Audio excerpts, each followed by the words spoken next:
قرآن مجید کے جس حصے کا ہم مطالعہ کر رہے ہیں اس میں جو یہ 7 مکی صورتیں اکٹھی آئی ہیں سورہ کاف سے لے کے سورہ واقعہ تک، اور اس سلسلے کی یہ جو آخری صورت ہے سورہ واقعہ، تو یہ جو 7 صورتیں ہیں یہ قرآن مجید کے جو بھی اس کا ایک باطنی حسن ہے اور اس کا خاص طور پہ جو اس کا الفاظ اور اس کے آیتوں کی جو بناوٹ ہے اس کے اعتبار سے ایک لفظ استعمال ہوتا ہے ضربۃ السنام، جیسے نیزے کی چوٹی ہوتی ہے، تو گویا یہ قرآن مجید کی چوٹی ہے اس کے حسن کے۔ ویسے تو سارا قرآن مجید ہی اپنے حسن بیان کا ایک مرکہ ہے، لیکن یہ کہ اس کا جو بلند ترین مقام ہے وہ یہ 7 صورتیں ہیں جو سورہ کاف سے شروع ہو کر تو سورہ واقعہ تک ہیں۔ اسی میں سورہ رحمان ہے جس کو خود نبی اکرم صلی اللہ علیہ وسلم نے قرآن مجید کی دلہن قرار دیا ہے۔ اس کا مطالعہ ہمارا مکمل ہو گیا ہے۔ اب آگے ہم نے سورہ واقعہ کا مطالعہ کرنا ہے۔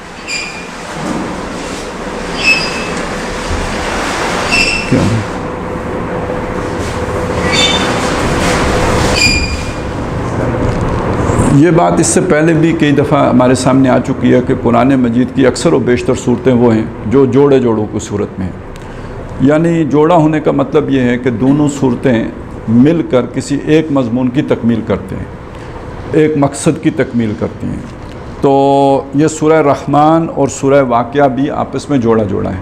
جو جوڑا ہونے کی نسبت ہوتی ہے یہ کئی طرح سے ظاہر ہوتی ہے۔ ایک انداز یہ ہوتا ہے کہ اگر ایک رات کا مضمون ایک صورت میں بیان ہوا ہے تو دن کا مضمون دوسری صورت میں بیان ہو جائے گا۔ بڑی بہترین مثال ہے آخری 2 صورتیں معوذتیں، دونوں میں تعوذ ہے، اللہ سے پناہ مانگی گئی ہے، اور ایک صورت میں ان چیزوں سے پناہ مانگی گئی ہے جو باہر سے انسان پر حملہ آور ہوتی ہیں۔ سورۃ الفلق میں کوئی گانٹھوں پہ پڑھ کے پھونکنے والیاں اور جو رات کا شر ہے اور اندھیرا کا شر ہے اس سے پناہ مانگی گئی خارج سے، اور دوسری صورت میں جو پناہ مانگی گئی ہے وہ اندر سے جو فتنے اٹھتے ہیں، یوسوس فی صدور الناس من الجنۃ والناس، یہ اندر کا فتنہ ہے۔ تو اب ہے دونوں صورتوں میں پناہ طلب کی گئی ہے، لیکن ایک میں اندر کی جو شرارتیں ہیں اس سے، اور دوسری میں باہر کی جو شرارتیں ہیں اس سے پناہ مانگی گئی ہیں۔ تو یہ اس طرح مضمون کی تکمیل ہو گئی۔ اس کی بہت سی مثالیں، وقت بہت سا لگ جائے گا، لیکن میں نے ایک چھوٹی مثال دے کے بات سمجھا دی ہے۔ یہ جو 2 صورتیں ہیں ان میں مضمون ایک ہی ہے، لیکن یہاں پہ ترتیب کا فرق ہے، یعنی یہ ترتیب آپس میں عکسی ترتیب ہے۔ مطلب یہ کہ پہلی صورت میں جہاں پہ آ کے مضمون ختم ہوا ہے، دوسری صورت میں وہی مضمون وہیں سے شروع ہو کر پہلی صورت میں جہاں سے شروع ہوا تھا اس پر جا کے ختم ہوتا ہے، یعنی الٹی ترتیب ہے، عکسی ترتیب۔ جیسے شیشے میں عکس الٹا نظر آتا ہے، اور آپ یوں اپنی اگر ہاتھ رکھیں گے شیشے کے ساتھ تو سب سے پہلے ادھر آپ کو ہتھیلی کی یہ جگہ نظر آئے گی جو آخر میں ہے، وہ وہاں پہلے نظر آئے گی، اور یہ جو سب سے پہلے ہے وہ وہاں پہ آخر میں، اس کو ہم کہیں گے عکسی ترتیب۔ تو ان دونوں صورتوں کے مضامین کی جو آپس میں ترتیب ہے وہ عکسی ترتیب ہے، یعنی الٹ ترتیب ہے۔ چنانچہ ہم دیکھیں، لیکن دیکھنے کے لیے ضروری ہے کہ پہلے وہ مضامین تو تازہ کر لیں جو ہم نے سورہ رحمان میں پڑھے تھے۔ دیکھیں سب سے پہلے 4 آیات میں عظمت قرآن کا مضمون بیان ہوا تھا۔ الرحمن علم القرآن خلق الانسان علمہ البیان، یعنی قرآن اصل میں تو اس میں سارے اگر اس کا لب لباب نکالیں تو وہ حدیث میں جو الفاظ ہیں خیرکم من تعلم القرآن وعلمہ، اس پر ہم بات کر چکے ہیں، لیکن سب سے پہلے جو مضمون آیا وہ عظمت قرآن کا مضمون آ گیا۔ اس کے بعد دیکھیں تو اللہ تعالیٰ کی جو قدرت ہے اور جو اللہ کی خلاقی ہے اس کا بیان ہے۔ وَهُوَ الْخَلَّاقُ الْعَلِيمُ، تو جو کچھ اس نے بنایا وہ کیا ہے؟ اس نے سورج بنایا، اس نے چاند بنایا، یہ حساب کے کام بھی آتے ہیں، اس نے نجم بنائے، اس نے جو ہے شجر بنائے، یہ انسانوں کے کام آتے ہیں۔ پھر اس نے آسمان کا توازن قائم کیا، پھر اس میں تمہارے لیے دلیل ہے کہ تم اپنے توازن میں بگاڑ پیدا نہ کرنا۔ پھر زمین بنائی، زمین کے اندر یہ اس نے تمہارے لیے جو ہے وہ خوراکیں رکھ دیں۔ وَالنَّخْلُ ذَاتُ الْأَكْمَامِ، یہ سارا کچھ جو ہے اللہ تعالیٰ کی جو مخلوق اللہ نے پیدا کی مختلف طرح طرح کی، اس سب کا بیان آ گیا۔ پھر اس میں آگے جا کے بات آ گئی خلق الانسان من صلصال کالفخار وخلق الجان من مارج من نار، یہ 2 مخلوق جو اللہ کے سامنے اکاؤنٹیبل ہیں، جو جنہیں اللہ نے کچھ اختیار بھی دی، باقی کسی مخلوق کو اللہ نے کوئی اختیار نہیں دیا۔ یہ 2 مخلوقات ہیں جن کو اللہ نے اختیار بھی دیا ہے اور ان کا جو ہے محاسبہ بھی ہوگا، اکاؤنٹیبل بھی ہیں، اللہ کے ہاں جواب دہی بھی ہوگی۔ یہ جن اور انس ہیں، تو جن بھی بنائے، انسان بھی بنائے، اور پھر مزید بات آ گئی کہ اس نے زمین کے اوپر جو کچھ بنایا، مرج البحرین یلتقیان بینہما برزخ لا یبغیان، پھر اسی میں سے جو ہے وہ خوبصورت ہیرے موتی جواہرات نکلتے ہیں انہی پانیوں میں سے، وہ جہاز جو پانیوں کے اوپر چلتے ہیں، یہ سارا ایک نقشہ کھینچا اللہ تعالیٰ نے اپنی جو بھی صنائی ہے، جو اس نے تخلیق کی ہے اس کا، اور پھر کنکلوڈ کیا کہ کل من علیہا فان، جو کچھ بھی اس کے اوپر ایسا فانی ہے، فنا ہو جانے والا ہے، کوئی باقی رہنے والا نہیں ہے، سب یہ بساط لپیٹ دی جانی ہے۔ اور یہ کہ اللہ کے منصوبے بڑے لمبے لمبے ہیں، کل یومن ہوا فی شان، ہر روز وہ ایک نئے منصوبے پہ ہوتے ہیں۔ اب یہاں آ کے اس کو لاک کر دیجئے، دو مضمون مکمل ہو گئے یہاں پہ۔ پہلا یہ کہ اللہ تعالیٰ نے عظمت قرآن، اور پھر اس کے ساتھ اللہ کی خلاقی جو نظر آتی ہے۔ اب اس میں آپ اضافہ کر لیں کہ یہ جو ابھی پچھلے دنوں تصویریں آئی ہیں، وہ جو نئی دوربین بھیجی ہے خلا میں، اس نے جو فوٹو کھینچے ہیں اور وہ اب ریلیز کیے گئے ہیں، تو وہ دیکھ کے نا کوئی کھربوں سال کے فاصلے پہ یعنی وہ روشنی چلی تھی جو اب کیچ کی گئی ہے۔ یعنی وہ لائٹ کتنی تیزی سے، اس کی سپیڈ کیا ہے، 1,86,000 میل فی سیکنڈ یہ سپیڈ ہے۔ اور اگر سوچیں کھرب سال پہلے ایک لائٹ چلی ہو، آج جہاں پہ تو بیچ کا فاصلہ کتنا ہوگا، ہمارا تو کمپیوٹر جواب دے جائے گا، مطلب ہمارے تصور میں ہی نہیں آتا۔ بس یہ ٹھیک ہے ہم نے زبان سے ادا کر دیا یہ یوں ہے، لیکن یہ کہ ہم اس کو تصور میں نہیں لا سکتے کہ بھئی یہ کتنا بڑا فاصلہ ہے جو وہاں سے لے کے یہاں تک ہے۔ اچھا، جب آپ اتنی بڑی کائنات کا ایک تصور سوچتے ہیں تو کم از کم میری فیلنگ وہ تصویریں دیکھ کے، یا مجھے جو محسوس ہوا، ایسا ہوا کہ مجھ پر تو ایک غم کی کیفیت، ایک مطلب بڑی جسے مایوسی کی سی کیفیت، اور جیسے بندے کو ہول نہیں آتا کوئی بڑی ڈراؤنی سی شے دیکھ کے، تو مجھ پر تو ایک فوری طور پہ جو کیفیت طاری ہوئی وہ یہ طاری ہوئی۔ تو میں نے سوچا یار یہ کیا ہوا، مطلب یہ تو لوگ سارے خوش ہو رہے ہیں، تو مجھے اس خوشی کے موقع پر یہ غم کیوں لائق ہو رہا ہے؟ تو مجھے احساس ہوا کہ اصل میں مجھے اپنی جو ہے نا بے وقتی کا احساس ہو رہا ہے۔ یار اتنی عظیم کا اس میں زمین کی حیثیت کیا ہے، پورے نظام شمسی کی حیثیت کیا ہے؟ آپ اگر سوچیں اس پوری کائنات کا تصور کر کے تو اس نظام شمسی کی کیا حیثیت باقی رہ جائے گی پیچھے؟ اس نظام شمسی میں زمین کوئی حیثیت کی عمل نہیں ہے، اور اس زمین کے اوپر جو اللہ نے یہ ساری پہاڑ اور کیا اور یہ سارا کچھ، اور اس میں ایک بندہ، اس کی کیا باقی حیثیت رہ گئی؟ ویسے ہمیں فیل نہیں ہوتا کیونکہ روز یہ سارا کچھ دیکھتے ہیں تو احساس کند ہو جاتے ہیں۔ تو وہ تصویریں دیکھ کے مجھے لگا کہ وہ ذرا اصل میں مجھے اپنا جو ہے نا وہ جیسے کہتے ہیں نا اونٹ پہاڑ تلے آ گیا، تو وہ اس میں ظاہر ہے اب پہلی دفعہ جب اونٹ پہاڑ تلے آئے گا تو اسے پتہ چلے گا بھئی پہاڑ کیا چیز ہوتی ہے۔ تو یہ کائنات دیکھ کر تو جو فوری طور پر آپ کا ایک اگر آپ اس کا تصور کر سکیں تو اپنی بیچارگی، بے بسی، لاچارگی، اور مطلب ہے گویا میرا وجود شناختی گم ہو گئی نا۔ مطلب سمندر کے اندر اگر کوئی تنکا ہو تو اس تنکے کی کیا شناخت ہے؟ تو یہ شناخت کا المیہ پیدا ہو گیا بھائی، ایک ٹریجڈی کہ میں تو کچھ بھی نہیں رہا پھر۔ اب یہاں پہ آپ ذرا سوچئے نا تو کیا شے مطلب آپ کو ریسکیو کرے گی؟ کون سی چیز ہے جو آپ کے لیے امید بن کے آئے گی؟ یہ سب کسی نے بنایا، جس نے بنایا آپ کی نسبت اگر اس کے ساتھ ہو جاتی ہے، ٹھیک ہے نا، خلاق ہے نا، کوئی خالق ہے نا جس نے یہ بنایا ہے، آپ کی نسبت اگر اس کے ساتھ ہو جاتی ہے، عبداللہ، عبد الرحمن، عباد الرحمن، اب یہ نسبت ہے جو آپ کو پھر در حقیقت یعنی یہ صرف وہ یہ نہیں ہے کہ آپ کو شناختی دیتی ہے، آپ کو دوام بھی دیتی ہے، آپ کو استمرار بھی دیتی ہے، آپ کو بڑا بھی بنا دیتی ہے کہ میں اس کا جس کا یہ سب کچھ۔ تو یعنی یہ ایمان باللہ تو پھر ہمارا سہارا ہے۔ اور اس کے بعد آپ سوچئے کہ آپ یعنی قرآن مجید پھر آپ کو ایک نئی طرح سے نظر آئے گا نا۔ پھر آپ جب پڑھیں گے کہ الذی خلق سبع سماوات طباقا ما تری فی خلق الرحمن من تفاوت فرجع البصر هل تری من فطور ثم ارجع البصر هل تری کرتین ینقلب الیک البصر خاسئا وهو خسیر۔ کوئی نقص، کوئی عیب، کوئی کمی، کوئی کجی، کوئی ٹیڑھ، کوئی ملی دوربین کو، ہر شے پرفیکٹ۔ یہ معلوم ہوا کہ اس کی خلاقی کا ایک مظہر بھی سامنے، اب آپ کے سامنے اللہ کا ایک نیا تعارف آ گیا۔ اچھا، اب آپ کو پتہ چلا یہ بے کل شیء علیم کیا ہوتا ہے۔ بھئی میرا کل پہلے کتنا تھا، میرا خاندان، یہ میرے پہاڑ، یہ میری وادی، یہ میرا کل ہے، یا زیادہ سے زیادہ چلے میرا تصور گلوب کا ہو گیا، یہ زمین ہے، یہ 360 ڈگریاں ہیں اور یہ گھومتی ہے، اور یہ چلیں نظام شمسی تک ہو، یہ کل ہے نا۔ وَهُوَ بِكُلِّ شَيْءٍ عَلِيمٌ، بس اس کل کا اسے اب جب مجھے پتہ چلے خربوش جہاں میں پہنچ ہی نہیں سکتا، یعنی ہم اس باڈی کے ساتھ تو زندگی بھر سفر کرتے ہیں. کیا زندگی بھر کیا شے ہے زندگی بھر تو مطلب یہ تو چلو بھر بھی نہیں ہوا نا، تو لگے رہے ہیں تو یہ تو کچھ بھی نہیں رہا. تو اب بِكُلِّ شَيْءٍ عَلِيمٌ کا مطلب بھی بدل گیا، اور عَلَىٰ كُلِّ شَيْءٍ قدیر کا مطلب بھی بدل گیا، یعنی سب پر قادر ہے نا.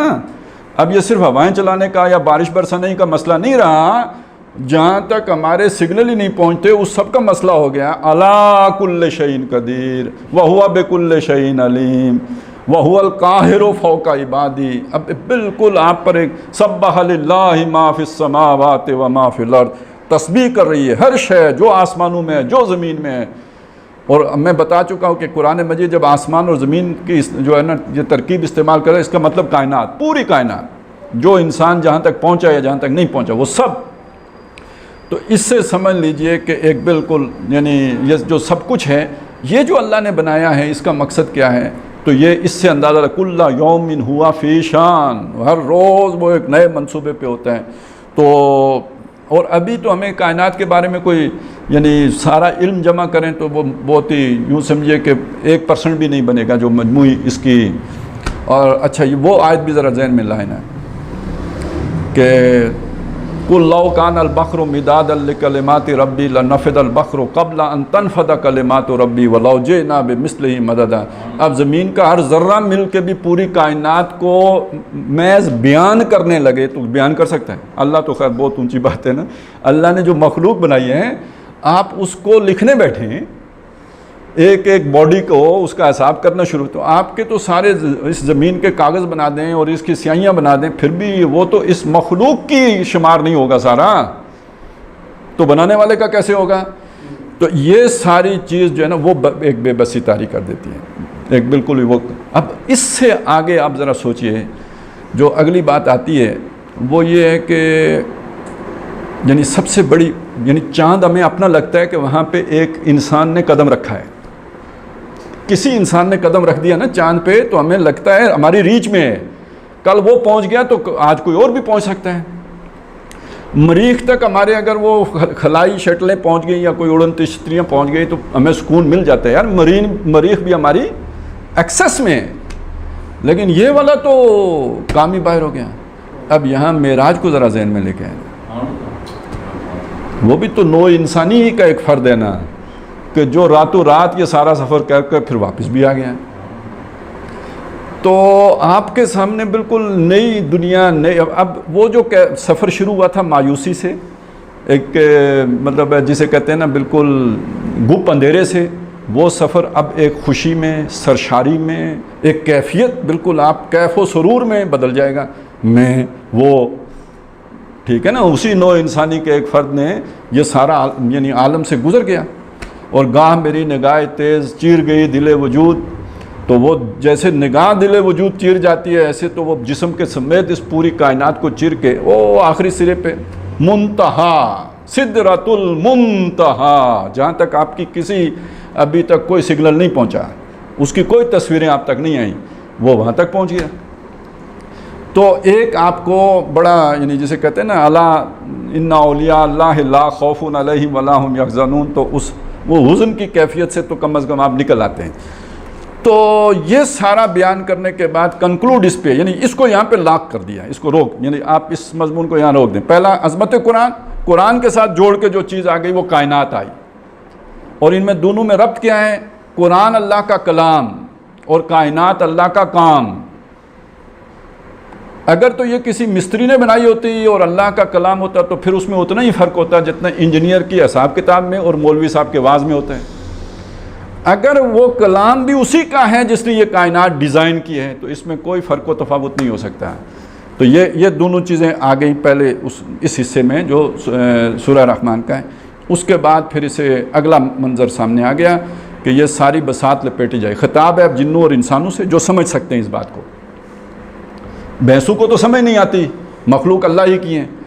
درختوں کو سمجھ نہیں آتی، سورج چاند ستاروں کو سمجھ نہیں آتی، مخلوق سب اللہ کی ہے. سمجھ سکتے ہیں انسان، سمجھ سکتے ہیں جن سمجھ سکتے ہیں. تو یا معاشر الجن والانس ان استطعتم ان تنفذوا من اقطار السماوات والارض فانفذوا. یعنی میں نے آپ کو بتایا کہ یہ ہو ہی نہیں سکتا. مطلب جن آگ سے بنے نا تو وہ اس کے باوجود لائٹ سپیڈ سے تو ٹریول وہ بھی نہیں کر سکتے نا. تو اب ان کے بس سے بھی باہر ہو گئی, انسانوں کے بس سے بھی باہر ہو گئی, گویا یہ تو ناممکنات میں سے ہو گیا. یہ کیا بتایا کہ تم میرے قابو میں ہو. تو وہ القاہر فوق عبادی, وہ اپنے بندوں پر پوری طرح قابو یافتہ ہے, سب اس کی گرفت میں, کوئی اس سے نکل نہیں سکتا. یہ اگلی بات بتا کے پھر آگے چل پڑی بات, اور آگے یہ چلی کہ پھر ایک انجام ہے جس کی طرف تم نے جانا ہے. یہ جیسے ہوتا ہے نا پائپ لائن میں کوئی مینڈک آ جائے, اگلے سرے سے باہر نکلنا ہوتا ہے, اب اس کے لیے واپسی کا کوئی سفر نہیں ہوتا ہے. وہ پائپ لائن میں آ گیا, پانی کا ریلا ہے, مینڈک اب جا کے منہ ہی سے نکلے گا. وہ جو پہلے وہ جندرانی درو نال ہونی ہے سی نا, تو درو نالی جڑا آیا تو پھر کہیں پروٹیکٹ ہے نکل سی, اس کی پہلے تو وہ نہ نکلی سکنا. بالکل اسی طرح نو انسانی ایک سفر میں ہے, ایک پائپ لائن میں ہے, اور یہ سفر جا کے جہاں منتج ہوگا, جہاں پہ پہنچے گا, فَإِذَا انشَقَّتِ السَّمَاءُ فَكَانَتْ وَرْدَةً كَالدِّهَانِ, یہ جو کائنات ہے یہ بساط لپیٹی جائے گی, اور فیوم پھر اللہ کے سامنے پیشی ہوگی. فَيَوْمَئِذٍ لَا يُسْأَلُ, نہیں پوچھا جائے گا کسی بھی انسان سے, انسوں ولا جان, ان ذنبہ انسوں ولا جان, کسی بھی انسان سے اس کے گناہ یا جن سے اس کے گناہ کے بارے میں. یعرف المجرمون بسیماہم, انسان اپنے چہروں سے پہچانے جائیں گے. فیوخذ بالنواسی والاقدام, اور اسی پر وہ پکڑ یعنی سر کے بالوں سے اور قدموں سے پکڑ کے دوزخ میں ڈالے جائیں گے. تو سب سے پہلے دوزخ کا ذکر آئے. یعنی جب آپ جیسے ہم ورک پلٹتے ہیں نا, تو یہ جب دنیا کا ورک پلٹا تو اس کے بعد جو اگلا ورک آیا وہ تھا قیامت کا منظر. اس قیامت میں جو پہلا ہمارے سامنے نقشہ کھینچا گیا وہ دوزخ کا کھینچا گیا. دوزخ کا نقشہ کھینچنے کے بعد پھر دو جنتوں کا جو ہے وہ نقشہ سامنے لایا گیا, جو ایک معیار کی ہوں گی. لیکن یہ ہمارے سمجھانے کے لیے ایک معیار ہے, اس میں بھی بڑا فرق ہوگا, بڑا فرق و تفاوت ہوگا, اور وہ کئی ہوں گی. ذواتا افنان, ان کی کئی شاخیں ہوں گی. اس کے بعد ایک دوسری قسم کی جنتوں کا ذکر آ گیا, وَمِن دُونِهِمَا جَنَّتَانِ, ان دو طرح کی جنتوں کے علاوہ بھی دو جنتیں ہوں گی, ان کی اپنی جو ہے وہ بیان کی گئیں. تو اس پر جا کے مضمون ختم ہو گیا. یعنی وہ چلا عظمت قرآن سے مضمون چلا, کائنات کی تھوڑا اس کی جو ہے نا وہ اللہ کی خلاقی وہ بیان کی گئی. پھر اس کے بعد جو ہے وہ انجام بیان کیا گیا, اور انجام تین ہیں, دوزخ اور درمیانے درجے کی جنت اور اعلیٰ درجے کی جنت. اب آ جائیں آگے. یہ سورہ مبارکہ اس کے برعکس ہے, تو اس کا مطلب ہے سب سے پہلے یہاں کس جنت کا ذکر ہونا چاہیے؟ جو اعلیٰ درجے والی جنت ہے, تو سب سے پہلے اس کا ذکر. اور یہاں شروع ہوا قیامت کے ذکر سے, اذا وقعت الواقعہ, اور پھر وہی کنتم ازواجا ثلاثہ, تم تین اس سے ہو جاؤ گے. یعنی ایک نے دوزخ میں جانا ہے, دو نے دو قسم کی جنتوں میں جانا ہے.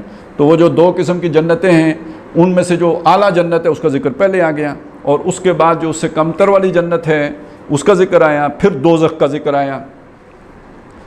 اچھا, وہاں دوزخ کے ذکر سے پہلے کس کا ذکر تھا؟ کائنات, تخلیق, اللہ کی مخلوقات. تو یہاں دوزخ کے ذکر کے بعد کس کا ذکر ہونا چاہیے؟ کائنات کا. لہٰذا اچھا وہاں پہ ترتیب کیا تھی؟ وہ اوپر سے بات یعنی پہلے یہ بتایا کہ آسمان بنائے, زمین بنائی, زمین میں یہ کچھ رکھا, پھر خلق الانسان آیا. یہاں انسان پہلے آنا چاہیے. تو پہلی بات یہی کہی گئی کہ افرأیتم ما تمنون, اور تم دیکھتے ہو اس کو جو تم ٹپکاتے ہو, یعنی تم بنے کس چیز سے ہو. یعنی یہاں الٹا مضمون شروع, انسان کی تخلیق سے شروع ہوا, پھر اسے بڑھا کے کدھر لے کے گئے. پھر آگے اس کے بعد کہ تم دیکھتے ہو کہ جو تم بوتے ہو, بما تخرسون, اور اس سے آگے آ گیا جو اگلا جو پانی اترا اس کا ذکر آ گیا, بارش کا, اور پھر جو آگ جلاتے ہو اس کا ذکر آ گیا. اور یہاں کے بعد پھر اب نقشہ کھینچا پھر قیامت کا کہ فلا اقسم بمواقع النجوم, یعنی جب یہ ستارے گنا جائیں گے, یہ واقع ہو جائیں, قیامت ہو جائے گی. اور پھر اس کے بعد بتایا کہ تب پتہ چلے گا یہ قرآن کتنی عظیم کتاب تھی. یعنی وہاں پہ جو آپ کے نجات کا ذریعہ ہوگا وہ صرف قرآن مجید ہوگا. یہاں آپ کی سروائیول کا ذریعہ کیا ہے؟ روٹی, کپڑا اور مکان. بھئی روٹی کھائیں گے تو زندہ رہیں گے نا, کپڑے کی بھی ضرورت ہے, مکان کی بھی ضرورت ہے, ہوا کی بھی ضرورت ہے, پانی کی بھی ضرورت ہے. تو یہ تو دنیا کی ضرورتیں ہیں. وہ جب قیامت ہو جائے گی تو اس کے بعد جو چیز آپ کے کام آنی ہے تو وہ ہے قرآن مجید۔ تو عظمت قرآن کا مضمون وہاں سب سے پہلے، یہاں جا کے سب سے آخر میں آ گیا، اور پھر عظمت قرآن کے مضمون کے بعد ہم کہیں گے کہ جو آخری چند آیات ہیں، فَإِذَا بَلَغَتِ الْحُلْقُومَ، یہاں سے لے کے آخری آیات تک، یہ پھر ان دونوں صورتوں کا ایک خلاصہ ہے جو دوبارہ پیش کیا گیا ہے، دونوں صورتوں کو سامنے رکھ کر اس کا خلاصہ دوبارہ پیش کیا گیا ہے۔ تو یہاں پہلا جو مضمون تھا وہ قرآن مجید کی عظمت کا، اور اس سورہ مبارکہ میں آ کے سب سے آخر میں جا کے قرآن مجید کی عظمت کا ذکر آیا۔ اب آ جاتے ہیں ہم اس کے مطالعے کی طرف۔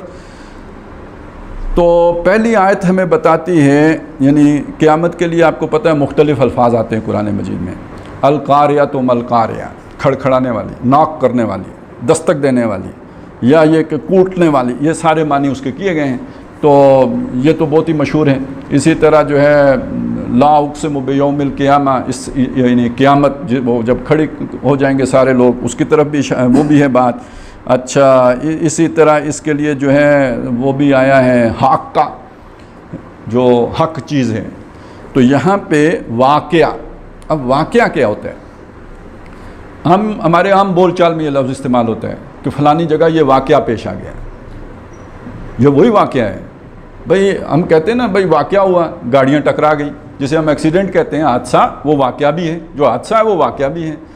تو عام طور پہ واقعہ ہم مثبت معنی میں استعمال کرتے ہیں، وہ واقعہ جس میں کوئی پریشانی ہو تو اس کو ہم حادثہ کہہ دیتے ہیں، ہوتا وہ بھی واقعہ ہی ہے۔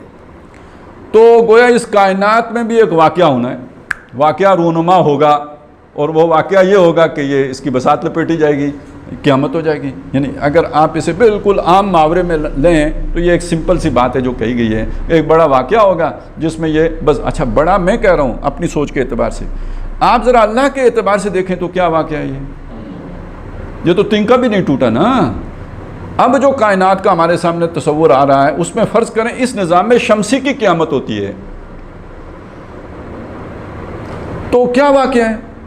اللہ کے اعتبار سے تو کوئی بڑا واقعہ نہیں ہے، یہ تو ایک معمولی سا پتھر گرا ہے، جیسے ہم کہیں جی وہ لینڈ سلائیڈ ہو گئی، کوئی 20-25 فٹ جگہ بہ کے چلی گئی۔ پوری کائنات کے اعتبار سے اس پورے نظام شمسی کا خاتمہ بھی اتنی ساری بات ہے، کوئی بہت بڑا واقعہ نہیں ہے۔ اچھا، بلکہ یہ پتھر سے یاد آیا، اگلی بات سوچیں، یہ واقعے کے لغت کی طرف جائیں۔ وقع یا کہ وہ کہتے ہیں کسی شے کا گر پڑنا، میرے ہاتھ میں کوئی چیز تھی، یہ موبائل تھا، یہ میرے ہاتھ سے گر پڑا، یہ وقع یا کہ ہو، یہ گر پڑنا۔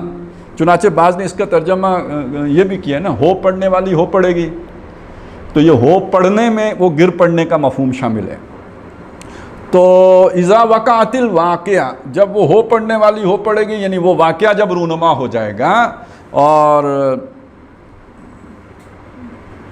گرنے کے مفہوم کو بھی ذہن میں رکھیں۔ تو آج یعنی یہ کائنات میں ابھی یہ اس چیز تک بھی انسان پہنچ چکا ہے کہ مختلف نظام شمسی جو ہیں ان میں قیامتیں ہوتی رہتی ہیں، قیامتیں ہوتی رہتی ہیں۔ کوئی ایک پورا جو ہے وہ خاندان ہے ستاروں کا، اور پھر وہ آپس میں گڑمڑ ہو کے ختم ہو جاتے ہیں، اسے وہ کہتے ہیں بلیک ہول۔ ابھی جتنی کچھ سمجھ آئی ہے وہ یہی ہے کہ وہ تو کوئی ایسی اس کے اندر ایک کشش پیدا ہو جاتی ہے کہ جو چیز اس کی طرف جاتی ہے وہ اپنی طرف کھینچ لیتا ہے۔ جیسے بھنور ہوتا ہے نا، پانی میں بھنور بنتا ہے، یا وہ جو ہوا میں جو آتا ہے بگولا، بالواں ہیں، بالواں یہاں بگولا جو ہے، جیسے وہ چیزوں کو لے کے اوپر جاتے ہیں تو بھنور لے کے پانی میں نیچے جاتے ہیں، اس طرح کائنات میں بھنور بن جاتے ہیں، اسے وہ بلیک ہول کہتے ہیں، جس میں جو باڈی اس کے آس پاس سے بھی گزرے اس کو اپنے اندر کھینچ لیتے ہیں۔ یہ اس میں تو وہ کوئی دوزخ والا نقشہ ہے۔ کلما ارادوا ان یخرجوا منها اعیدوا فیہا، جب وہ ارادہ کریں گے کہ اس سے نکلے جائیں، اسی میں ڈال دیے جائیں، دوبارہ اسی میں پلٹا دیے جائیں گے۔ اچھا، یہ بھی حدیثوں میں ہے نا کہ ایک آدمی جو ہے دوزخ سے نکلے گا، چڑھائی چڑھتا اوپر پھر گرے گا تو پھر تہ میں۔ تو یہ بالکل یہ جو بلیک ہول کا ابھی تک جو کچھ تصور آیا وہ دوزخ سے بہت ملتا جلتا ہے۔ تو یہ تو ہو گئی جی قیامت، اذا وقعت الواقعہ، جب وہ ہو پڑنے والی ہو پڑے گی، جب وہ ہونے والا واقعہ ہو جائے گا۔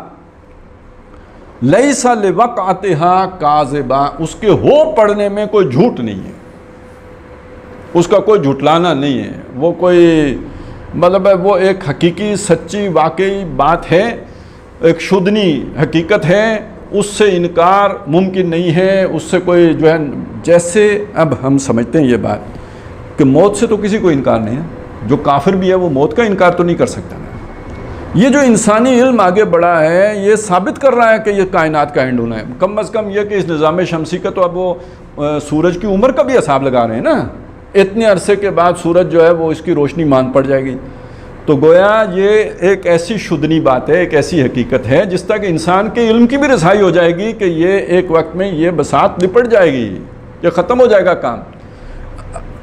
اب یہ تحقیقات ہیں، ویسے تو جب تک اللہ تعالیٰ چاہے وہ رہے گا، جب اللہ نہیں چاہے گا تو ختم ہو، ہمارا تو سیدھا سیدھا کام ہے، بہت ہی سمپل ہے، لیکن یہ کہ جو دھندے کرتے ہیں اور بہت ہی گہرائیوں میں جا کے سوچتے ہیں تو وہ تو پھر ریسرچ کریں گے، وہ تو فیکٹس کی بنیاد پہ بات کریں گے، تو وہ لمبی فیکٹس تو ہماری سمجھ میں بھی نہیں آتے، لیکن یہ زلزلے کے بعد جو ہمارے علاقے میں ریسرچ ہوئی تھی تو اس میں یہ باتیں آئی تھیں کہ یہ جو پہاڑی علاقہ ہے سارا، یہ کشمیر سمیت، کہ یہ تو گویا عمر اپنی پوری کر چکا ہے، یہ اندر سے کھوکھلا ہو چکا ہے، اس یہاں تو زندگی ویسے ہی جو ہے نا وہ گویا آخری دموں میں بوڑھی ہو گئی، مائی زمین بوڑھی ہو گئی، سمپل، مائی زمین بوڑھی ہو چکی۔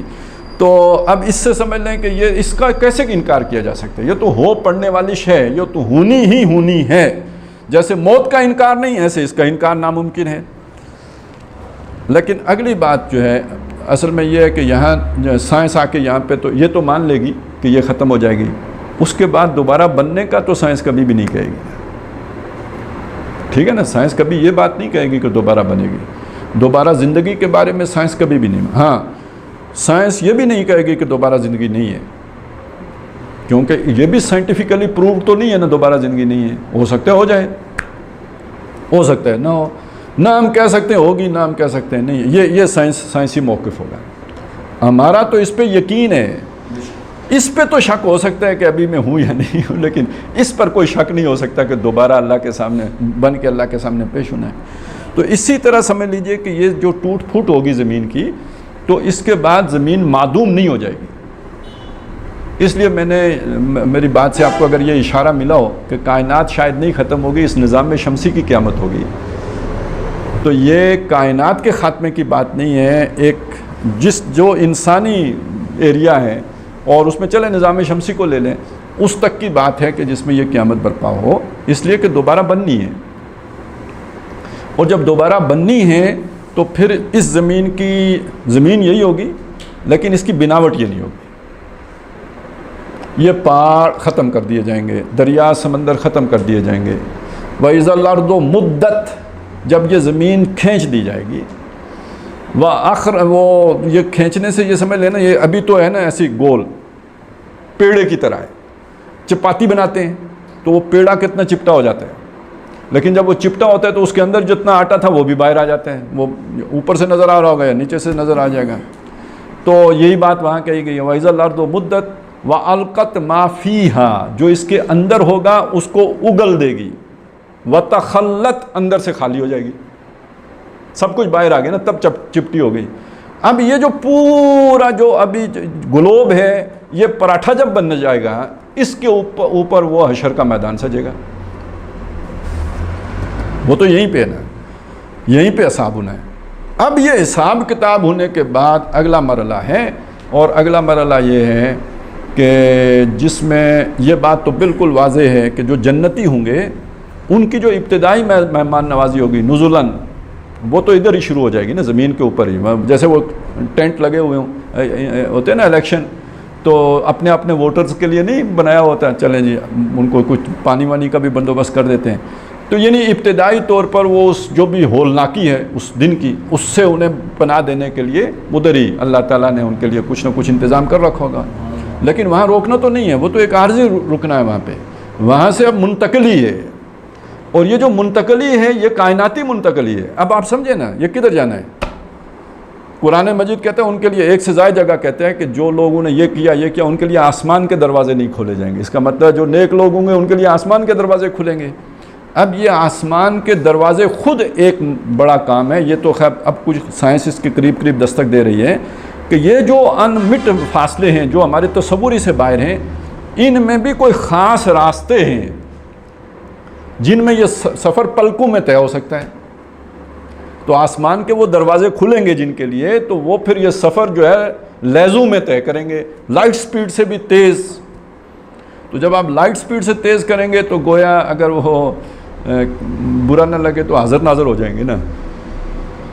ٹائم اینڈ سپیس زیرو ہونے کا دوسرا مطلب ہمارے جو بھی وہ ٹرمز ہیں اس میں تو حاضر ناظر ہی ہونا ہے. پھر آپ کائناتی انسان ہو گئے، پھر آپ وہاں بھی پہنچ گئے یہاں بھی پہنچ گئے، پھر آپ کے لیے کوئی مسئلہ نہیں رہا. تو گویا یہ جو وہاں بھی پہنچنا اور یہاں بھی ہر جگہ پہ موجود ہو جانا، کم از کم اس حد تک یہ جنت کا ایک بہت بڑا اہم مرتبہ ہے جو انسان کو حاصل ہوگا. ہم نے تو اصل میں دیکھیے یعنی بچہ کسی خوشی کی تصور کرے گا تو مٹھائی کی کرے گا، ٹافی کی کرے گا، بہت اچھے کسی کینڈی کی کرے گا، کوئی آئس کریم کی، یہی اس کی دنیا ہے، یہیں تک اس کی سوچ ہے. تو ہمارے جو اپنی جتنی سوچ ہے اتنا ہی ہم نے اپنے لیے جنت بھی سوچی ہوئی ہے نا. اتنے گز پلاٹ مل جائے گا اور گھر بن گیا تو بندہ گھر ہمارا کتنے 4 کنال کا ہوگا، بہت بڑا گھر ہوگا، تو اتنا ہی ہمارے دماغ میں آتا ہے. لیکن یہ کہ جو تصور قرآن مجید نے دیا ہے وہ اس سے بہت آگے کا تصور ہے. ذرا آپ دیکھیں کہ سابقوا الی مغفرۃ من ربکم وجنۃ عرضھا کعرض السماء والارض، اس جنت کی طرف دوڑو جس کا پھیلاؤ آسمان اور زمین جتنا ہے. اچھا یہ یہاں پہ تو صرف سما آیا نا، تو ذہن میں آ سکتا ہے سماوات نہیں آیا، تو کوئی ایک آسمان کی بات ہو رہی ہے، 7 آسمانوں کی بات نہیں ہو رہی. تو سورہ آل عمران میں سماوات بھی آ گیا کہ سابقوا الی مغفرۃ من ربکم وجنۃ عرضھا السماوات والارض، جس کا پھیلاؤ آسمانوں اور زمین جتنا ہے. یہ پوری کائنات آ گئی جو آج ہم دیکھ رہے ہیں دور دور سے، مطلب جس 27 پتہ نہیں کتنے خرب سالوں کے بعد جس کی روشنی ہم تک پہنچ، یہ سارا گویا وہ جنت ہے. اور اس سے وہ سدرۃ المنتہا کے پاس وہ جنت الماوا، عندہا جنت الماوا. یہ باقی جو وہ جنتیں ہیں اصحاب الیمین کی، وہ تو کہیں نیچے نیچے رہ گئیں. وہ جو خاص الخاص لوگوں کی جنت ہے وہ تو سدرۃ المنتہا کے پاس ہے. اب وہاں سے تو صرف ابھی یہ والی ایک تصویر آئی ہے نا جو اس کے آس پاس کی، اس کی سراؤنڈنگ کی، اس کے مضافات کی. تو اب آپ اس سے اندازہ لگائیں کہ یعنی ہمارا یعنی پہلے انسانوں کا جنت کا کیا تصور ہوگا، لیکن اب آپ سوچیں کہ جنت کیا چیز ہوگی. ایک تو یہ نقشہ آپ کے سامنے میں نے رکھا. سورۃ الدہر میں ایک اور چیز انداز میں بات کہی گئی ہے. وہاں پہ کہا گیا کہ وَإِذَا رَأَيْتَ ثَمَّ رَأَيْتَ نَعِيمًا وَمُلْكًا كَبِيرًا، جب تم دیکھو گے وہاں پہ، اور وہاں دیکھو گے تم نعیماً، نعمتیں، یعنی نعمتوں کا کوئی شمار ہی نہیں، نعمتیں. اور نمبر 2 ملکن کبیرہ، ملک کسے کہتے ہیں؟ بادشاہی. ملک کا لفظ بادشاہی کے لیے آتا ہے، یعنی تمہاری بادشاہی ہوگی کبیرہ، بہت بادشاہی. تو کوئی چھوٹی سی بات، اب یہ پوری کائنات دیکھ کے اب بندہ سوچتا ہے نا اتنا بنانے کی کیا ضرورت تھی بھائی. مقصد اللہ تو بے مقصد کوئی کام نہیں کرتا ہے. تو اصل میں یہ دوسرے قدم کے لیے، یہ سٹیپ 2 کے لیے. یہ تو ایک اس وقت ہم ایک بڑی محدود زندگی ہے جو بسر کر رہے ہیں اور بڑی چند کلیوں پہ قناعت کر کے بیٹھے ہوئے ہیں. تو اللہ تعالیٰ نے تو تنگی دامہ کا سارا بندوبست کر رکھا ہے. یہ وسعتیں ہیں جو اللہ تعالیٰ نے بنائی ہیں، اور اس لیے بنائی ہیں کہ ہماری پوری جو سارے ارمان نکلیں. یہاں تو ہزاروں خواہشیں ایسی کہ ہر خواہش پہ دم نکلے، بہت نکلے میرے ارمان مگر پھر بھی کم نکلے، لیکن یہ سارے ارمان نکالنے کا بندوبست اللہ نے کر رکھا ہے. اس کے باوجود انسان، یعنی اب آپ سمجھیں گے کہ کیا بے وقوفی ہے کہ آدمی اس چند دنوں کی اتنی محدود سی زندگی کے لیے اس زندگی کا سودا کر بیٹھے. لیکن یہ کہ اس میں جیسے معلوم ہوتا ہے اللہ تعالیٰ غفور اور رحیم ذات ہے، لیکن ساتھ ہی یہ بھی ذہن میں رکھیں بے نیاز ذات بھی ہے، اسے کوئی فرق نہیں پڑتا. لیکن ایسی بھی حدیثیں ہیں جس سے پتہ چلتا ہے کہ 1 فی 1000 انسان نجات پائے گا. 1 فی 1000 کا مطلب کیا ہے؟ 1000 میں سے ایک جو ہے نا وہ حقدار ہوگا کہ اس کے لیے آسمانوں کے دروازے کھلیں. 999 ناکام، فیلیور. والعصر ان الانسان لفی خسر. تو ایک ہے جو وہ کامیابی کی منزل تک پہنچے گا. تو اللہ تعالیٰ کو اس سے کیا، ہمیں بھی کچھ نہیں ہوتا نا. دیکھیں میری بات سنیں، ہر آدمی کے اندر اللہ تعالیٰ نے افزائش نسل کے اتنے ہی جرثومے رکھے ہوئے ہیں جتنے آدم علیہ السلام سے لے کے قیامت تک کل انسان نے پیدا ہونا ہے، ٹھیک ہے نا، مطلب 10 کھرب انسانوں نے آنا ہے تو ایک آدمی کے اندر بھی اتنا ہی پوٹینشیل ہے، تو کتنے پہ قناعت کر لیتے ہیں؟ 8 9 10 18 20، چلیں یہی کچھ ہوگا نا، اتنے ہی، اس سے زیادہ کسی کے کیا۔ اب تو خیر بچے 2 ہی اچھے، باقی سارے ضائع ہو جاتے ہیں، کوئی افسوس ہوتا ہے کسی کو؟ کسی کو افسوس نہیں ہوتا ہے۔ تو یہ اگر 1000 میں سے 999 ضائع ہو جائیں تو اللہ کو کیوں افسوس ہو؟ یہ تو ہمارا حساب کتاب ہے نا، وہ ٹڈی والا، کہ جس میں لگتا ہے یار بڑا نقصان ہو جائے گا، آدم کے اتنے بیٹے ضائع ہو جائیں گے، تو آدم کے اتنے بیٹے روز ضائع ہو رہے ہوتے ہیں نا، ٹھیک ہے نا، تو آدم کے بیٹوں کو بھی نہیں پرواہ ہوتی کہ کتنے بیٹے ضائع ہو رہے ہیں۔ تو اگلے مرحلے کے لیے کوالیفائی کرنا ہے، جو کوالیفائی کرے گا اس کو پھر اللہ تعالیٰ مزید بالوں پر عطا کریں گے، ٹھیک ہے نا، تزکیہ تو اس کے بعد ہونا ہے۔ تو دنیا میں تو اس جیسے ہوتا ہے نا، ایک آپ کا ٹیسٹ ہوتا ہے کہ آپ کوالیفائی کرتے ہیں کسی ادارے میں داخل ہونے کے لیے، تعلیم تو اس کے بعد شروع ہوتی ہے۔ تو یہ دنیا میں جو امتحان ہے یہ تو صرف کوالیفیکیشن کا ہے کہ آپ اس ادارے میں داخل ہونے کے اہل اپنے آپ کو ثابت کریں، ایجوکیشن تو اس کے بعد جاری رہنی ہے، ختم تو نہیں ہو جانی ہے۔ تو اب آپ اس بات کو سمجھ لیجئے کہ یہ ہے کہ جو اگلی بات آئی کہ وہ جو ہے خافضۃ رافعہ، وہ بلند کرنے والی ہے اور پست کرنے والی ہے۔ ایک شخص ہے، بلند اور پست کا مطلب کیا ہے؟ عام طور پر جو آدمی وہ 4 شرطیں پوری کرے کہ جن کے نتیجے میں آخرت میں اگلے مرحلے کے لیے وہ کوالیفائی ہو سکتا ہے، یعنی ایمان، عمل صالح، تواصی بالحق اور تواصی بالصبر، یہ بات مجھ سے لکھوا لیں کہ اس کی دنیا کا نقصان لازمی ہوتا ہے۔ ایسا ہو ہی نہیں سکتا کہ دنیا کا نقصان کیے بغیر وہ اپنے یہ 4 شرائط پوری کر سکے، لازمی ہوتا ہے۔ اپنے بھی خفا مجھ سے، بیگانے بھی ناخوش، یہ جھیلنا پڑے گا۔ تو جب ہم کسی کو ناراض نہیں کر سکتے، ناخوش نہیں کر سکتے، تو کمپرومائز کریں گے یا نہیں کریں گے؟ تو کمپرومائز کریں گے تو اس کا کیا مطلب؟ حق پر کمپرومائز کریں تو تواصی بالحق کدھر بڑھ گیا؟ اور سچ کریں گے تو سچ کڑوا ہوتا ہے تو لوگ ناراض ہوں گے۔ اپنے بھی خفا مجھ سے، بیگانے بھی ناخوش۔ رشوت نہیں لیں گے، آج حرام خوری ترک کر دیں گے، آمدنی سکڑ جائے گی، اولاد بھی کہے گی کہ دیکھیں نا ہمارے چچا کتنے لائق ہیں، ابا تو بالکل ہی نالائق ہے، ٹھیک ہے، ابا تو بالکل ہی نالائق تھا نا، چچا نے اتنا کچھ بنا لیا، ابے سے کچھ بھی نہیں ہوا۔ تو یہ تو ہو نہیں سکتا کہ آپ آخرت کو ترجیح بنائیں اور دنیا کا نقصان نہ ہو۔ یہ بہت حضرت عثمان بہت تھوڑے ہوتے ہیں بھائی، حضرت عثمان بہت تھوڑے ہوتے ہیں، عبد الرحمن ابن عوف بہت اکثر بلال ہوتے ہیں، خباب ہوتے ہیں، سمجھے؟ اور یہ جو عثمان اور عبد الرحمن ہوتے ہیں نا، ان کا پہاڑ جگرا ہوتا ہے۔ تب اللہ نے ایمان کے ساتھ انہیں دولت بھی دی ہوئی ہوتی ہے کہ وہ اس کے باوجود اس دولت سے دل نہیں لگاتے، سمجھے؟ جس کو مل جاتی ہے وہ اس میں گم ہو جاتے ہیں، اور جن کو اللہ نہیں دیتے ہیں اللہ ان پہ رحم فرماتا ہے کہ یہ اس میں ڈوب جائیں گے، اس دلدل میں دھنس جائیں گے، ان کے لیے تھوڑا ٹھیک ہے۔ وہ بہت آنکھوں والا دیدہ ور کہ جس کے بارے میں اللہ کو پتہ ہو کہ اس کو میں دوں گا بھی تو یہ اس میں ڈوبے گا نہیں، یہ اس میں بھی تیر کے پار ہو جائے گا، اس کو زیادہ مل جاتا ہے۔ وہ تو اس سے وہ کیا عیاشی کرتا ہے مجھے بتائیں؟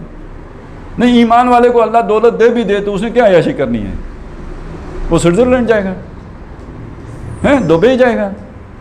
وہ اس ابو بکر نے کیا کیا؟ اللہ کی راہ میں خرچ کر دی۔ وہ بڑی دولت تھی، لیکن جب نکلے مکے سے تو کتنی تھی پاس؟ گھر کیا چھوڑ کے آئے بیٹیوں کے لیے اور والد کے لیے؟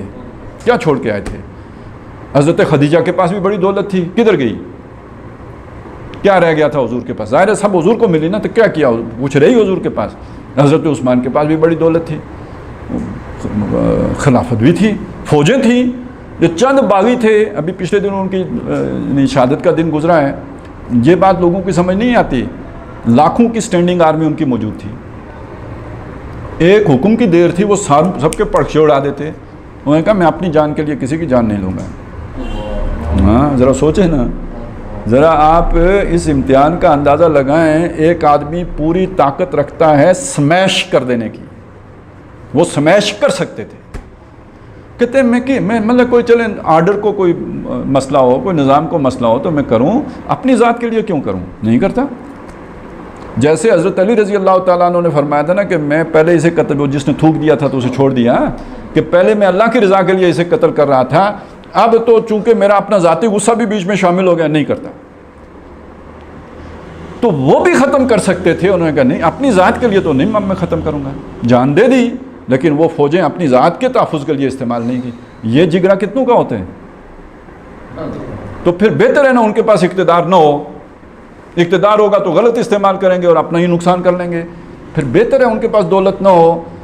تو اکثر کو اللہ دولت، یعنی جو صاحب ایمان ہوتے ہیں دنیا میں فقر و فاقے کی زندگی ہی بسر کرتے ہیں، پیٹ پہ پتھر ہی باندھنے پڑتے ہیں۔ تو نبی صلی اللہ علیہ وسلم نے خود تو یہی مثال پیش کی۔ اب یہ بندہ جسے دنیا میں کوئی مشورہ کرنے کے قابل بھی نہیں سمجھتا، ٹھیک ہے نا، اس کی تو کوئی حیثیت، یہ انفلوئنشل پیپل میں تو نہیں آئے گا نا، اس کے کوئی تعلقات نہیں ہیں، اسے کوئی ولیمے میں بھی بلانے کے لیے تیار نہیں ہے، یہ جو ہے نا فقر و فاقے میں زندگی بسر کرنے والا، غریب مسکین محتاج، کوئی حیثیت ہی نہیں۔ تو اب اس بندے کو ادھر سے اٹھا کر کائناتی انسان بنا دو تو یہ بلند کرنے والے کا مطلب سمجھ میں آیا؟ بلند کرنے والی ہوگی، اور پست کرنے والا وہ اکڑ خان فرعون، الیس لی ملک مصر، کیا یہ مصر کی بادشاہی میری نہیں ہے؟ اور اس سے آگے یعنی فرعون کوئی آخری آدمی تھا، انسانیت ترقی کر رہی ہے تو یعنی فرعون کے باپ پیدا ہو رہے ہیں نا،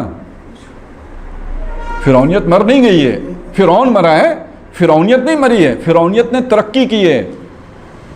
فرعون تو پھر خاندانی فرعون تھا، یہاں جن کو جو ہے نا وہ کوئی گھاس نہیں ڈالتا تھا وہ بھی فرعون بن کے بیٹھے ہوئے ہیں، نظام بدل گیا نا اب نئے دور میں۔ اور میں تو کہتا ہوں قبرستان، وہ جو ہے نا قبرستان میں جا کے عبرت حاصل ہوتی ہے، ہم تو جو پہلے ہی سے مرے ہوئے وہ ان کے قبرستان میں جا کے کیا عبرت حاصل ہوگی؟ میری بات سنیں، ہم جتنے یہاں بیٹھے ہیں ہم میں سے کوئی مر جائے ہمارے قبر پہ جا کے کیا عبرت حاصل ہوگی؟ پہلے بھی جو کچھ ہیں وہی کچھ ہیں، ادھر مرے ہوئے بھی ہو سکتا ہے اس سے بہت بہتر پوزیشن میں ہوں۔ ذرا ریس کورس گراؤنڈ کے ساتھ جو قبرستان ہے نا ادھر جائیں، نہ عبرت حاصل ہوئی تو مجھے کہیے گا۔ لیفٹیننٹ جنرل فلانا خان، تو بیگم لیفٹیننٹ جنرل فلانی، ٹھیک ہے نا، ادھر جا کے اس کے کیا جو ہے نا وہ دنیا میں اس کی حیثیت تھی، کیا ترم خان تھا یا تھی، ٹھیک ہے نا، اور مطلب جن کی ایک آواز کے اوپر پورا ملک ہل جائے، اور اپنے وقت میں وہ پست کرنے والے اور بلند کرنے والے تھے، جس کو چاہیں تخت گرا دیں، جس کا چاہیں جو ہے تخت بچھا دیں، جس کے لیے، ٹھیک ہے نا، رجیم چینج، یہ تو ایک جناب رات کا فیصلہ ہے، تو یوں سے ہوں۔ تو ان کے قبرستان میں جا کے دیکھتا ہے بندہ کہ یار یہ کل کیا پھوں پھاں تھی اور آج کان پڑے ہوئے ہیں، کوئی کس نہ پرست کے بھیا کیس تھی، اب کوئی دعا کرنے کے لیے بھی نہیں آتا۔ عبرت تو وہاں ہوتی ہے۔ اب ان بلندیوں پہ جو ہواؤں میں اڑنے والے لوگ ہیں، جو میز پہ مکہ مار کے کہتے ہیں اتھارٹی میرے پاس ہے، ابھی ان میں سے ایک ممی اللہ نے ہمیں بھی تو یہ مشرف کی صورت میں جو ہے نا ہاں عطا کی ہے نا، یہ ممی ہے نا، مطلب یہ آپ کو زندوں میں ہے، یہ فرعون کی ممی ہے، دیکھیں آپ اسے، جو دیدہ نگاہ عبرت ہو، دیکھیں۔ اب یہ لوگ جب وہاں پہ ان کو کوئی یعنی جن کے لیے دنیا میں پروٹوکول لگتا تھا، جن کے لیے روٹ لگتے تھے، جن کے لیے ہٹو بچو ہوتا تھا، وہاں کوئی ان کو دھکا دینے کے لیے بھی نہیں تیار ہوگا، تو پستی کا کوئی حد سے گزرنا دیکھے تو خافضۃن رافضہ و رافعۃن اٹھانے والی، خافضۃن پست کر دینے والی، بلڈوز کر دینے، سمیش کا بھی لفظ انہی کا ہے نا، سمیش کر دیں گے تو یعنی وہ سمیش کر دینے والی ہوگی ان کو۔ تو اذا وقعت الواقعہ لیس لوقعتہا کاذبہ خافضۃ الرافعہ، اور یہ کب ہوگی؟ اب وہ منظر کشی ہے، اذا رجت الارض رجا، جب زمین ہلائی جائے گی جیسے ہلائی جاتی ہے۔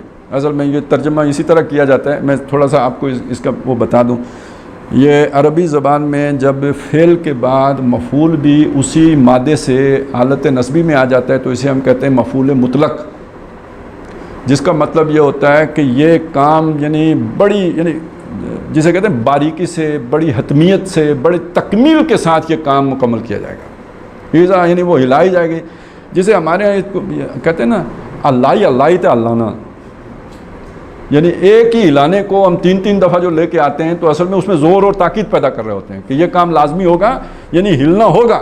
تو اس کا ہم کیا اردو میں تو اس طرح ہے نہیں، تو ہم کہتے ہیں جب وہ ہلائی جائے گی جیسے ہلائی جاتی ہے تو اس میں وہ شے نہیں پیدا ہوتی نا، وہ جو اس کے اندر وہ ایک تصور ہے. تو لیکن یہ کیا وہ ہمارے ہاں تھوڑا سا اس میں ہے اللہ تے اللہ نا، یعنی خوب جس کو کہتے ہیں نا یعنی کوئی شے ہلے بغیر چھوڑنا نا. تو یہ زمین ہلائی جائے گی جیسے ہلائی جاتی ہے، یعنی فی الواقع ہل پڑے گی. ایسا نہیں ہے کہ کوئی زلزلہ اس کی معمولی سی کیفیت ہوگی، نہیں، بالکل ایک زلزالاً شدیدہ کی کیفیت ہوگی. وَبُسَّتِ الْجِبَالُ بَسًّا، اور پہاڑ جو، اب یہ بھی وہی بات ہے، میں اب اس کا پھر ایک بامحاورہ سے ترجمہ کر دیتا ہوں کہ پہاڑ توڑ پھوڑ کے ریزہ ریزہ کر دیے جائیں گے. توڑ پھوڑ کے یعنی ٹکڑے ٹکڑے کر کے ریزہ ریزہ کر دیے جائیں گے، یہ معنی کر لیجیے. فَكَانَتْ هَبَاءً مُنبَثًّا، تو وہ پہاڑ ہو جائیں گے یا وہ زمین ہو جائے گی. ہاں زمین ہو جائے گی، یہ پہاڑ دونوں ہو سکتے ہیں کیونکہ کانت جو ہے وہ آیا ہے یہاں پہ مؤنث کی جو ہے نا ضمیر ہے اس میں، تو جبال جمع مکسر ہے تو اس کے لیے بھی ہو سکتا ہے، اور زمین چونکہ ویسے ہی مؤنث سمائی ہے تو اس کے لیے بھی ہو سکتا ہے.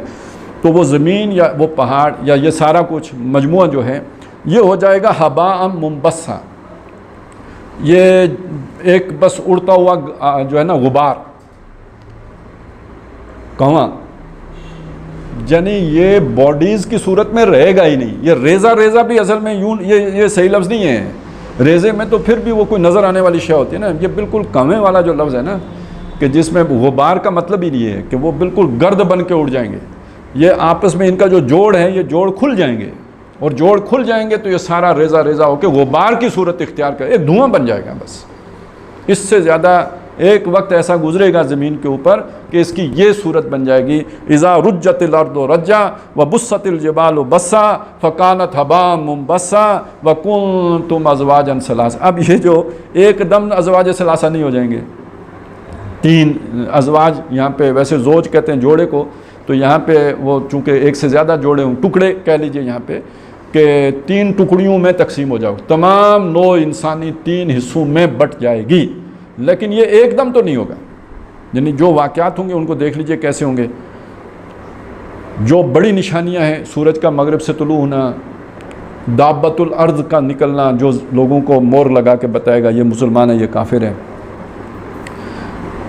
جو ہی سورج مغرب سے نکلے گا اس کے بعد توبہ کا دروازہ بند ہو گیا ہے. یعنی ابھی تک تو ہمارے پاس چانس ہے، دجال نکلے گا چانس ہے، مسیح علیہ السلام نکلیں گے چانس ہے، یعنی ان کا ظہور ہوگا، نزول ہوگا، تو یہ تو سارے ابھی چانس ہیں توبہ کے. لیکن جب سورج مغرب سے نکل آئے گا تو اس کے بعد توبہ کا دروازہ بند ہو گیا. لیکن جب توبہ کا دروازہ بند ہوگا تو یہاں کچھ مومن بھی ہوں گے، کچھ کافر بھی ہوں گے، ٹھیک ہے، یہ دونوں طرح کے لوگ موجود ہوں گے.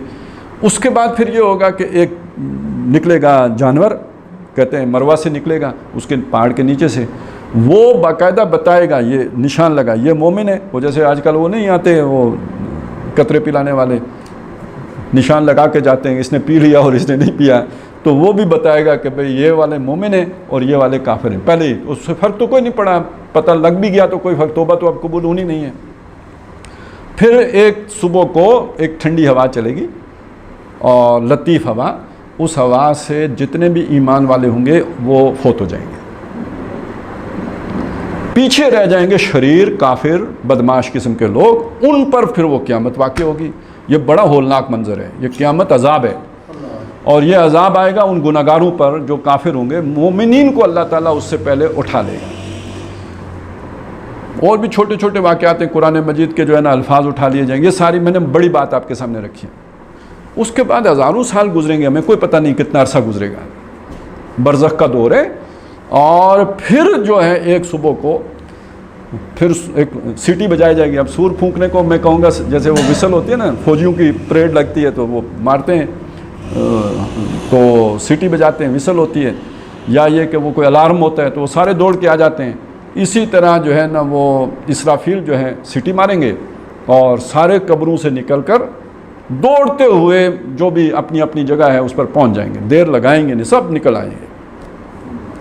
اب یہ جب نکل آئیں گے تو اس کے بعد ظاہر ہے حساب کتاب ہے اور جو ہے نا وہ فیصلے ہیں، کس نے دوزخ میں جانا ہے، کس نے اب یہاں پہ جا کے تو وہ 3 حصوں میں بڑھ جائیں گے، 3 گروہ بن جائیں گے، پوری نوع انسانی کے 3 گروہ بن جائیں گے۔ اس کا نقشہ ہے سارے لوگ اکٹھے ہو جائیں گے، یہ پہلے بھی کبھی اکٹھے تھے، دنیا میں آنے سے پہلے بھی سب اکٹھے پیدا کیے گئے، پھر اس کے بعد جو ہے نا وہ دنیا میں نمبر اپنے اپنے لگ گئے اور یہاں پہ اکٹھے کبھی بھی نہیں ہوئے، لیکن دوبارہ اس زمین کے اوپر اکٹھے کیے جائیں گے مرنے کے بعد، سب کے سب اکٹھے ہوں گے۔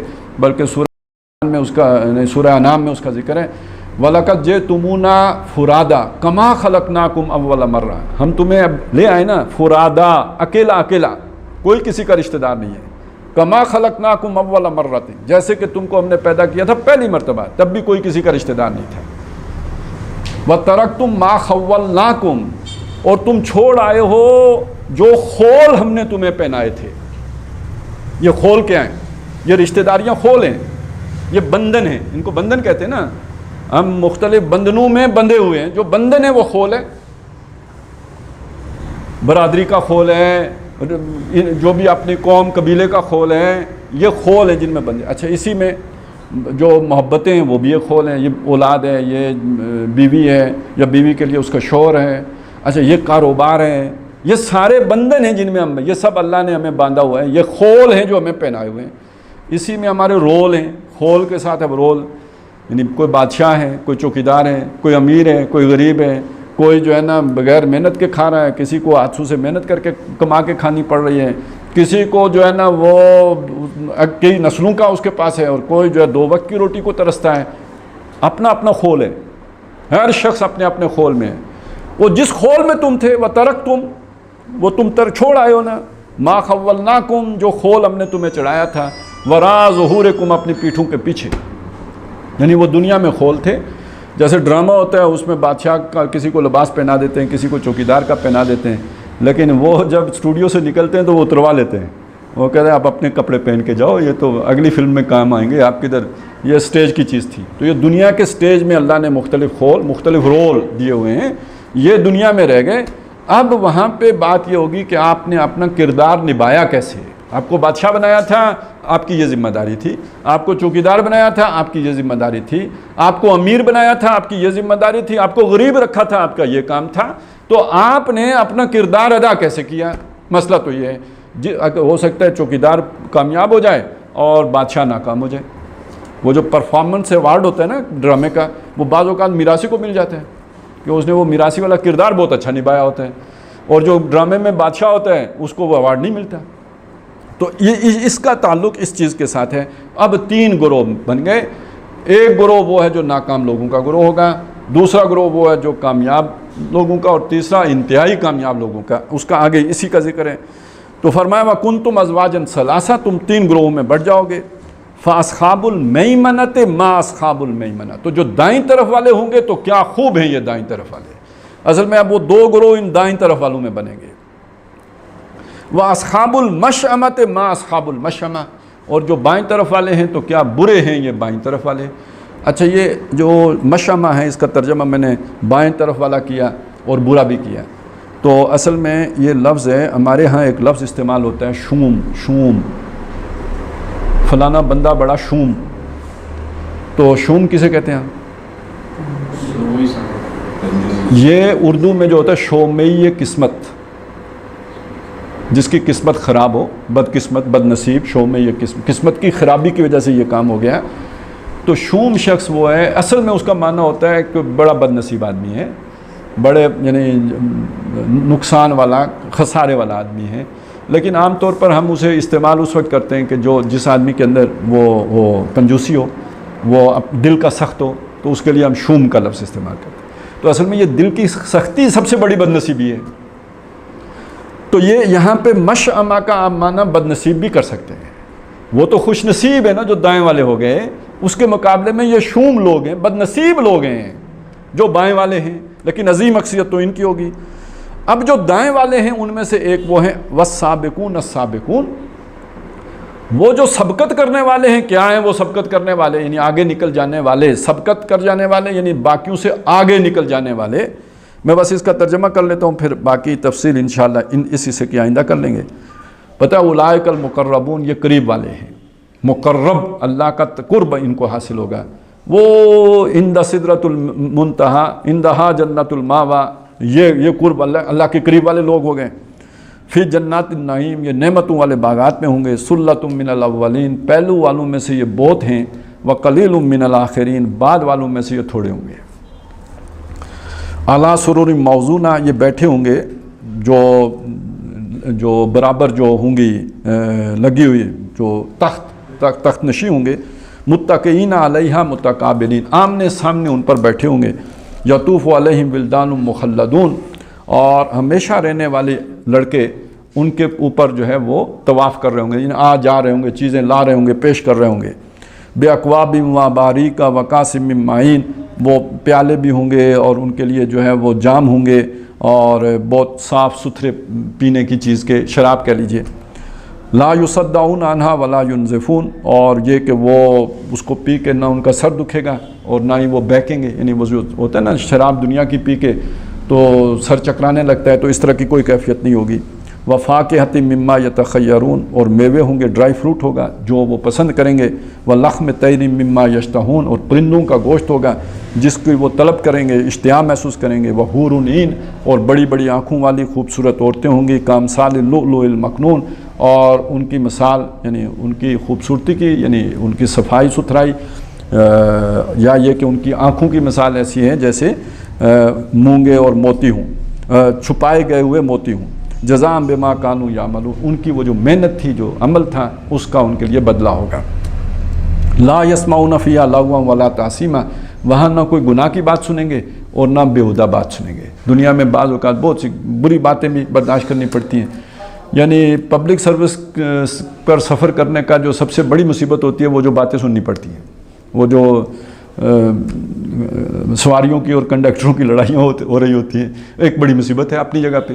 تو گالی گلوچ وہ اور بھی بڑی ایک طبع نازک پہ گراں گزرنے والی باتیں، تو وہاں ایسی کچھ بھی نہیں بات ہوگی کہ جو آپ کی طبیعت پر گراں گزرے۔ تو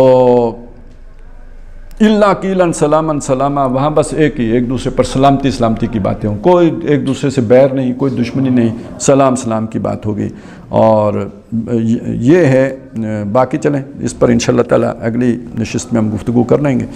اللہ تعالیٰ ہمیں توفیق عطا فرمائے، یہ چیزیں ہم سنتے ہیں، سمجھتے ہیں، تو اس سمجھ کو اللہ تعالیٰ ہمارے ذہنوں میں بٹھائیں، اور یہ نقطہ نظر ہمیں بنانے کی توفیق عطا فرمائیں کہ ہم دنیا کو اتنا ہی عزیز جانیں جتنی اس کی اوقات ہے، اس پوری کائنات کے مقابلے میں اور ہماری پوری زندگی کے مقابلے میں۔ سب سے بڑی حماقت، سب سے بڑی ناسمجھی در حقیقت یہ ہے کہ ایک حقیر تنکے کو آدمی کل سمجھ لے اور ہر چمکتی شے کو سونا سمجھ لے، تو یہی نادانی کی بات ہے۔ اگرچہ کہ یہاں سب سے زیادہ سمجھداری کی بات یہی محسوس ہوتی ہے، لیکن یہی سب سے بڑی نادانی کی بات ہے۔ اقول قولی ھذا واستغفر اللہ لی ولکم ولسائر المسلمین۔